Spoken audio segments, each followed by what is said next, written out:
What's going on, everybody? This is Brian Mazika, Fight Guys, and also a Forbes contributor, and I am here with my fellow Fight Guy, Peter Kahn, and fellow Forbes contributor, and we have a special guest today. It is, in my opinion, one of the best middleweights in the world, legitimate world champion, Demetrius Boo Boo Andrade. How is everyone doing today? Hey, it's me again. Everything's good. Just ready to go. How you doing, Peter? I'm doing great. You know, we've been wanting to get you on here for quite a while because in our opinion, you are the middleweight champion of the world. I'm not just blowing smoke because you're on with us. I personally think you're the most avoided middleweight in boxing today. Yeah, definitely. I can agree with you with that one. I mean, look. Yeah, go ahead, Brian. No, one of the things I've always wanted to ask you, Demetrius, is it seems like I know it appears to me like that whole the natural, being all in the cameras and calling out names and all of those sort of things that we see happen in combat sports so much, that doesn't appear to be your thing. Is that accurate? Oh, okay, yeah. I mean, listen, sometimes I would do that, and early on in my career, if I was at a fight and I went to a press conference afterwards, especially if it was my division, I think about it, because at the end of the day, that's their time. They worked hard, they got the win, and at the same time, for me, it's all about respect, because it's not easy to get in that ring. But at times when you're running your mouth and you're saying nobody wants to fight you and this and that, well, I gotta come knocking on the door then. So I have done that in the past, maybe one or two times. I know I approached the Charlo brother once or twice when they fought J-Rock.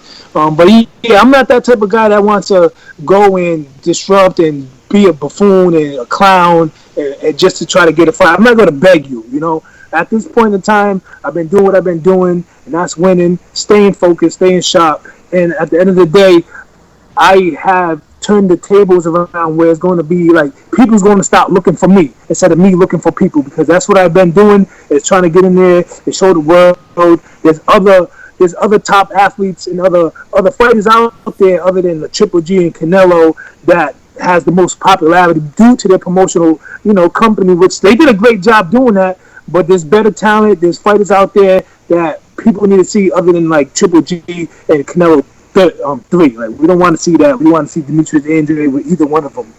I mean, and speaking of that, to that point, why are we not seeing Demetrius Andrade against Canelo Alvarez or Triple G? Like, what are we missing here? Like I have, kind of try to explain, like the promotional situation. Sometimes in this game nowadays, it's not all about the talent. It's about the machine behind the talent, helping the talent be seen in the public and moving them the right way. And Oscar De La Hoya did that with putting the right guys in front of him at the right time, like a Sugar Shane Mosley at 40 years old. Miguel Cotto at 40 years old. Now you want to fight a Kovalev at 40 years old. Like these guys that, that I couldn't have the opportunity to fight, and I wanted the same type of fight. It had to do with, clout, promotional power, networks, and stuff like that. So he's getting them fights that I couldn't get, and so that's why it is what it is. But now, having the zone, Eddie Hearn's Matchroom, and knowing that I went through what I went through, the short end of the stick, I have learned all the hard stuff to know where I need to know how to do it. I'm back. I'm saying? It's me again, full flesh, and my job is to continue to win. Look, and this is the most I've been active. I haven't been active like this for like years. I was going almost 2 years without a fight, one fight a year. And so now that I'm being a little more active, I'm getting sharper and sharper by the minute, and it's great for me, and it's great for the boxing to get that other personality that they've been missing on with me. And so I'm just going to keep doing what I'm doing, and at the end of the day, our pass, I'm going to collide with each other because there is no other elite guys that are going to be no more top 10 because I'm going to beat them or somebody else is going to beat them, But I'm getting in there with the top 10 guys. These guys getting in there with the, like I said, Steve Rose, the Rocky Fieldings, and then now you guys want to go beat up Kovalev that's 40 years old. I mean, is that really to me? Is that really like you're fighting somebody at their peak, fighting the best out of when they're the best, and that's what they're good at. It's getting them type of guys. Like I said, zone match them for a good job, and now it has to happen eventually. Maybe not September, but May 4th, Cinco de Mayo. I'm ready to. Yeah, it's funny that it seems like the fight, and I understand obviously about the promotional situations and how there's so many, stumbling blocks there. But I wrote an article recently saying that I felt like the best middleweight fight to make at this point was you and Jermall Charlo. I know obviously there's the promotional things about that, but is that something that you just kind of put out of your mind for right now because you think that there's too many blocks for something like that? I mean, listen, yeah, I'm willing to get in there with whoever it is that they can line up for me to fight.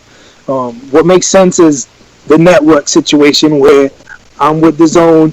The biggest popular fighters in the middleweight division is with the zone, and the Charlo the brothers are not with that.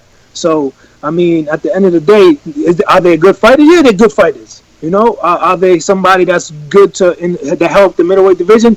Yes, but I feel like I've been fighting, even though with my delays and my layoffs and my trouble, and I still been fighting real live dogs than any of them. I'm still fighting real tough guys every time I come back over a year or two, while they keep fighting soft opposition. And so that right there alone puts me still in a higher position to get in there with the Canelo and Triple G. I shouldn't have to fight a Charlo to get in the ring with them guys because I'm still fighting top 10 guys while they fight the bottom. I mean, look, you said it very clearly. From a promotional standpoint and from a network standpoint, I mean, you're with Matchroom. Canelo and Triple G are both locked into the zone. I was at the Canelo-Jacobs fight in May. You were there.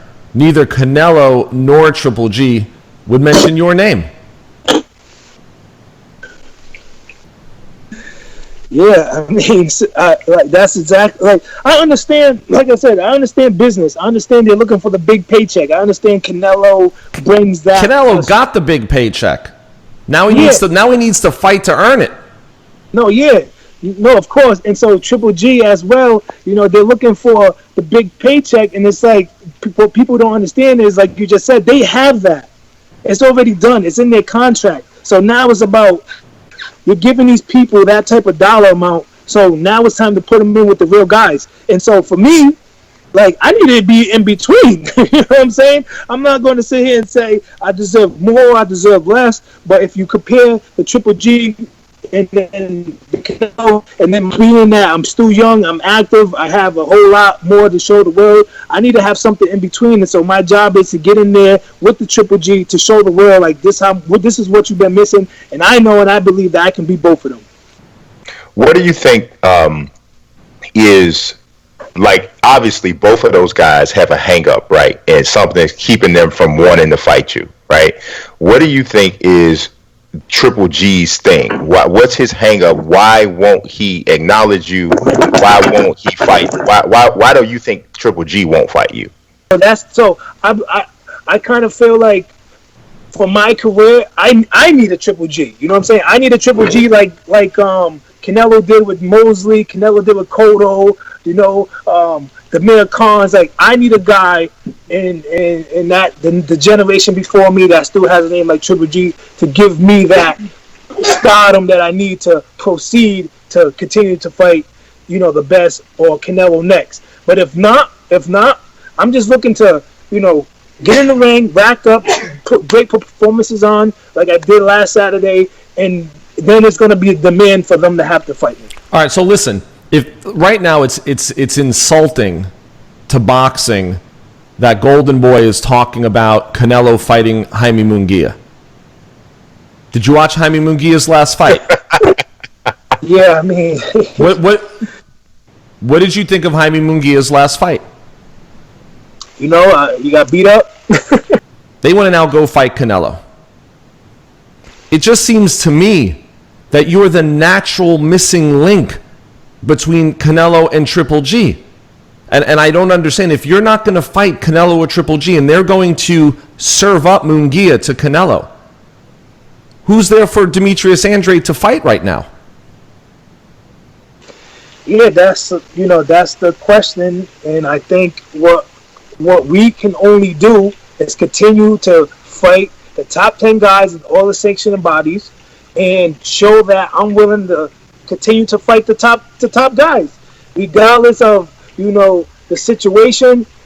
Like I said, my job is to perform, put on a show, and, me being active in the last 3, 6, 8 months, having 3 fights, I'm getting better and better, and I'm getting the opportunity to gain the experience. It's going to be more trouble for him when that day happens. But I'm going to continue to work on me, turn the tables around, and demand that fight to happen eventually. It might not happen right away, but Canelo's still young enough. Triple G still got another year or 2. He hasn't taken any real punishment.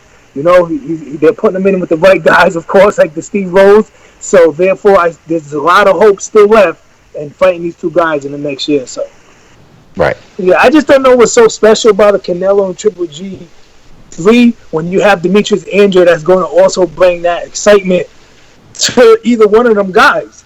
So I just don't understand. It wasn't, listen, no disrespect to them guys, but it wasn't no Arturo Gatti and Mickey Ward. That wasn't the type of fights we seen between them guys, and that Danny Jacobs fight and Canelo, that wasn't a blowout where it's like, like either one of them stepped up to show how great they really are. So why a Canelo 3 when they both haven't shown like that's what we need? When I just won, I beat a guy who gave Danny Jacobs a hard time. Gabriel Rosado, Jack Koke, all I can do, like I said before, is just keep smiling, keep doing what I'm doing, give my charisma, my personality to the fans, and make the turnaround come where they have no choice. Every time they're going to go to bed, Demetrius Andrade. Yeah. Like, Demetrius Andrade is going to be in their dreams all the time because no matter where you go now, as far as Triple G and Canelo, they're going to bring up Demetrius Andrade. Yeah, the Charlo's getting mentioned too, but it's not a Demetrius Andrade. Demetrius Andrade is bringing something different to the table than than Charlo versus these guys. I'm just keeping the facts, and it's clear to see that people want to see Demetrius Andrade with one of these guys. And if not, yeah, whoever. But if not, they're saying then Charlo. You understand what I'm saying? So it's like Charlo's cool. He'll give me, maybe a stepping stone, maybe not. I don't really think he can catapult me at all, because I just don't see him doing that for me. So therefore, I'm going to do what they do as well. Continue to fight the opposition that I need to fight. That's going to help me look good. Put the position that I need to be into to get in the ring with Canelo and Triple G, and that's it. It just comes to that point, and if Charlo brother ends up making a deal with the Zone, however, and they come my way, then there's a party. What I wanted to ask you is, I know that that's what you need to do, and you do need to get that place where, like you said, they can't help but mention your name. So I'm going to ask you for a specific account of, if you're in the ring with Triple G, you're in the ring with Canelo, specifically, can you tell me what that outcome is? Are you stopping both of them? Is it an early stoppage? How do you beat both Canelo and Triple G? We definitely have to wait and tune in. See the proper adjustments that I make in there. Like, for instance, a lot of people will say, let's just say Mackie Selecki, oh, he's a tough guy, he got skills, Demetrius never fought anybody like him, blah, blah, blah, blah. And people ask me that same question, how's the outcome, or is he going to be the toughest fighter that you have fought thus far? And I tell them, I don't know. I can't sit here and tell you something I don't know because I haven't been in the ring with them. And when I get in the ring with them and you watch my skill set and what I do versus when they fight everybody else, shows you the class and the lead that I am on my own. But if I get in there with Canelo and Triple G, I believe that there's going to be another side of Demetrius that's going to be more like when I first selected, like a more determined outcome as far as like motherfucker. Like, you have never been hit or seen some shit like this before. Like, let's go. Anybody else, like I said, I'm gonna go out there, box, do my thing, stay clean, give a boxing clinic, and make sure I get out the ring as clean as I look right now, as I went in there, so I can continue to get in the ring with the likes of these guys. So with Canelo, I believe I got some things you'll never see before. The straight left coming out, like this straight left in his jaw.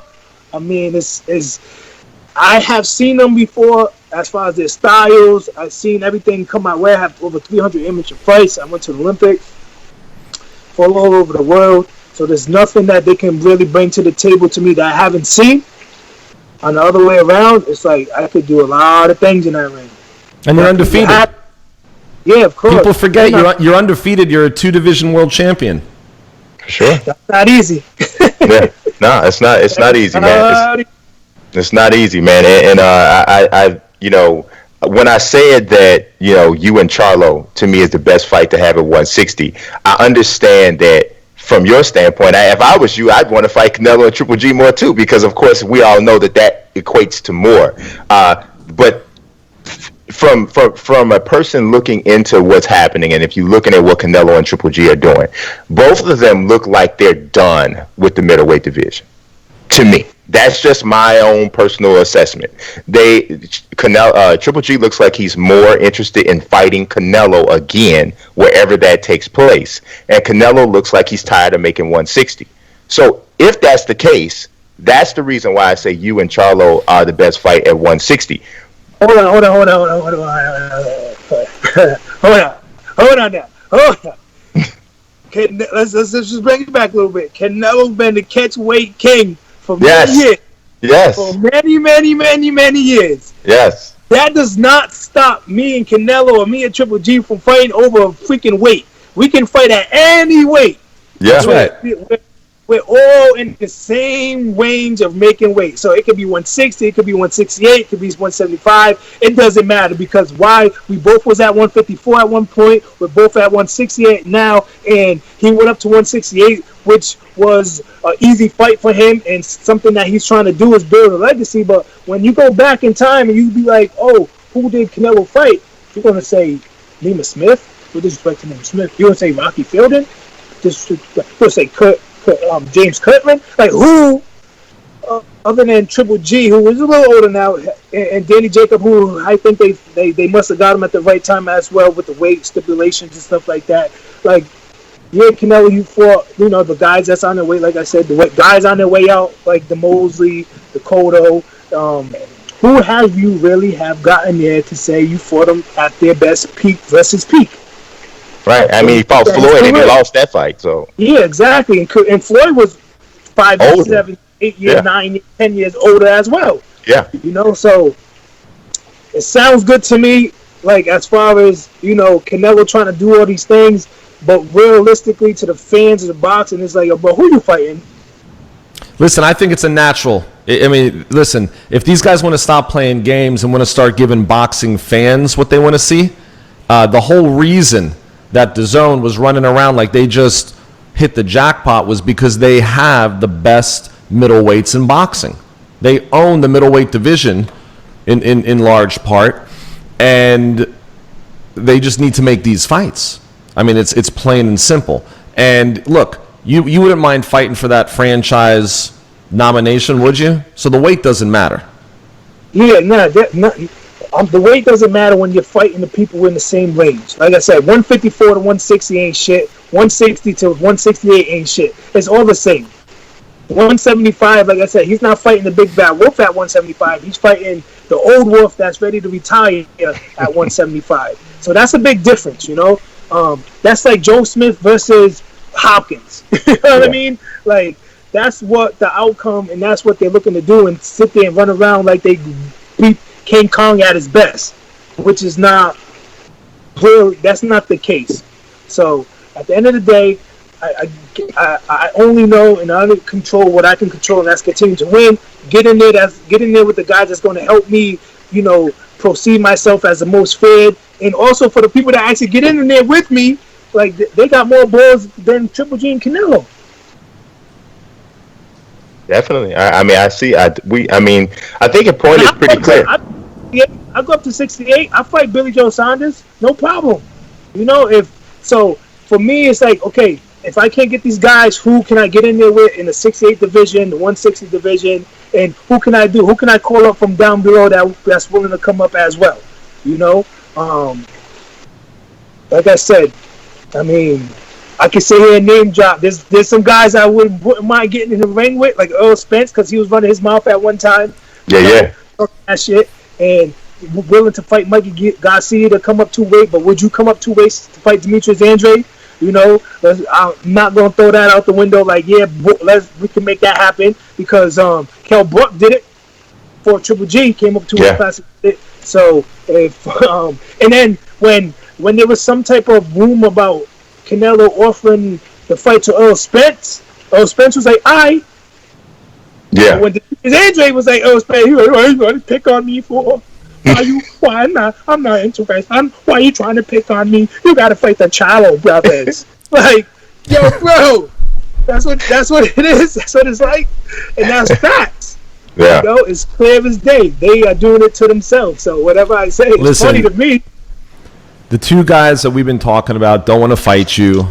They don't want to fight you now. They don't mention your names. They mention all these other names. And I think it's just, I think obviously you're going to start to get antsy in about 90 days wondering who's next. Yeah, nah, for sure. I'm going to, like I said, I've been in the worst position ever. Yeah. Been in the worst position ever. Everything is good. Yeah. Yeah. It's good right now, baby. I'm fighting. I'm eating. I'm happy. It's fun to be playing, and I'm giving different looks and different styles every time. I'm just getting. The more active I am, the better I'm going to look. So I'm good. All I could do is continue to do me, and eventually, because of the youth, the youngness between the Canelo, Demetrius, and Triple G, where they're not taking the risk of fighting anybody else other than the lower level guys. So therefore, it's going to happen. It's going to happen, and I'm the same age as Canelo, so we can wait as long as we want. Yeah. I get hit as much as he does, so it's okay for me. Yeah. Well, man, I think that there's something to fight. I think that both, I know Peter and I would love to see, and I think it's something that even if the boxing fans of the world don't realize it now, they'd love to see it too once it actually happens. So I'm looking forward to it, man, and also looking forward to your next fight. The fight, the performance against Selecki was outstanding. It was more aggressive. I did notice that for sure. So it's just a pleasure watching the growth, man.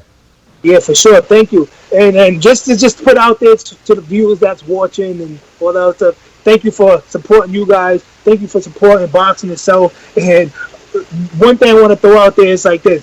Would you rather see 4 clean knockdowns within 12 rounds or somebody gets stopped in round 3 and the fight's over? You want to watch beautiful boxing with clean shots that's like, holy moly! I ain't see that shit since Sugar Ray Leonard. Get it there, that boy good. You know what I'm saying? That's the type of fight I'm bringing to the table every time. So, thank you guys. Thanks for the people out there supporting. God bless you. God bless everybody out there.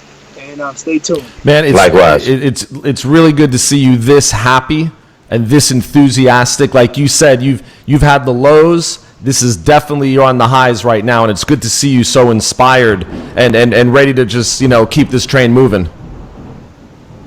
Yeah, thank you for sure. I have something that they want, regardless of the timing, regardless of when we get in the ring. I do have something that everybody wants, and that's that record and that belt. And to say I beat Demetrius Andrade is definitely a big statement in this boxing world. So it's not happening. For sure, man. Well, we appreciate you. Yeah, we appreciate your time, bro, and hope to talk to you again sometime in the future, perhaps before or after you get those fights that you're looking for. Oh, yeah, for sure. Thank you. I appreciate it. All right. Good one, guys. Thanks. Demetrius, sir. thank you.